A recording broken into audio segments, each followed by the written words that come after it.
রাস্তার ধারে সুস্বাদু লোকাট গাছ দেখতে পেলেন। তারপর বুদ্ধি করে একটি ডাল কেটে বাড়িতে নিয়ে আসুন। প্রথম ধাপ, ডালটি প্রস্তুত করে নিচের অংশ একটু কেটে নিন। প্রায় 15 সেন্টিমিটার রাখলেই যথেষ্ট। আগে ডালের মাথার নরম পাতাগুলো কেটে ফেলুন। পাতা বেশি হলে কিছুটা কমিয়ে দিন। মাত্র একজোড়া পাতা রাখুন যাতে ফটোসিনথেসিস হতে পারে। পাতা খুব বড় হলে অর্ধেক কেটে দিন যাতে পুষ্টির খরচ কমে। ডালের নিচের অংশ তির্যকভাবে কেটে নিন, এতে শিকড় গজানোর জায়গা বেড়ে যায়। একটি খালি পানীয় বোতল নিন, বোতলটি মাঝখান থেকে কেটে দুটি অংশ করুন। বোতলের ঢাকনা একটি ছিদ্র করুন। দ্বিতীয় ধাপে আরেকটি খালি পানীয় বোতল ব্যবহার করুন। কিছু লবণাক্ত বা বেলে মাটি সংগ্রহ করুন।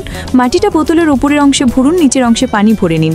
আগে মাটি ভিজিয়ে নিন, তারপর এটিকে উল্টো করে পানির উপর বসিয়ে দিন। তারপর প্রস্তুতকৃত ডালটি মাটির ভেতরে ঢুকিয়ে দিন। খেয়াল রাখবেন, বোতলের ঢাকনা অবশ্যই পানির ভেতর ডুবানো থাকবে, তাহলেই পানি অবিরত উপরে মাটিতে পৌঁছাতে পারবে। এটিকে ছায়াযুক্ত বাতাস চলাচল হয় এমন জায়গায় রেখে দিন। পানির পরিমাণ কমে গেলে আবার পানি যোগ করুন। শিকড় গজালে এটিকে মাটিতে রোপণ করুন। এভাবে আপনার নিজের একটি লোকাট গাছ হয়ে যাবে। গাছপালা পরিচর্যার কৌশল শিখতে আরোরি গ্রিনকে সাবস্ক্রাইব করলেই হবে।